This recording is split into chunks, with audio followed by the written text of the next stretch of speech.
প্রতিটি সুন্দর যাত্রার যেমন এক শান্ত সমাপ্তি আছে, ঠিক তেমনি আজ আমরা আমাদের অনুষ্ঠানের একেবারে শেষ প্রান্তে এসে পৌঁছেছি। আজকের এই সুন্দর ও অনুপ্রেরণাময় অনুষ্ঠানের একেবারে অন্তিম পর্বে এসে আমি আন্তরিক কৃতজ্ঞতা জ্ঞাপন করছি উপস্থিত সকলকে। সর্বপ্রথম আমি ধন্যবাদ ও কৃতজ্ঞতা জ্ঞাপন করতে চাই অদ্বৈত আশ্রমের অধ্যক্ষ পূজনীয় স্বামী শুদ্ধিদানন্দজি মহারাজ এবং আমাদের অদ্বৈত আশ্রমের ম্যানেজার পূজনীয় স্বামী বেদব্রতানন্দজি মহারাজকে। আপনাদের আশীর্বাদ ও অনুপ্রেরণাই আমাদের মূল শক্তি। বিশেষ ধন্যবাদ জানাই উপস্থিত সকল অভিভাবক, অতিথি ও দর্শকদের।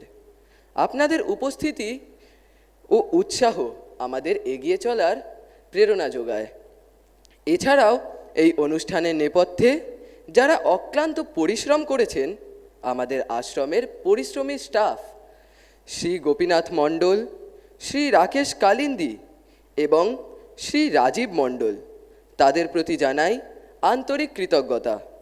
তাদের সহযোগিতা এবং আন্তরিকতার জন্য অনেক অনেক ধন্যবাদ। সর্বশেষে অবশ্যই ধন্যবাদ জানাই বিবেকানন্দ স্টাডি সার্কেলের ছাত্রদের, যারা নিজের নিষ্ঠা, পরিশ্রম ও ভালোবাসা দিয়ে আজকের এই অনুষ্ঠান প্রাণবন্ত করে তুলেছে। আপনারা জানেন, আমাদের আশ্রমের সভাগৃহে দীর্ঘকাল ধরে নানা সাংস্কৃতিক অনুষ্ঠান আয়োজিত হয়ে আসছে এবং ভবিষ্যতেও এই ধরনের অনেক অনুষ্ঠান অনুষ্ঠিত হবে।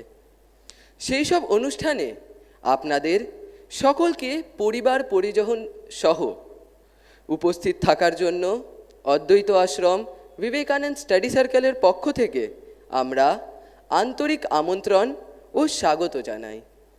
স্বামীজির আদর্শকে হৃদয় ধারণ করে আমরা যেন নিজেদের জীবনকে শক্তিশালী ও মানব সেবায় উৎসর্গীকৃত করে তুলতে পারি, এই প্রার্থনাই করি।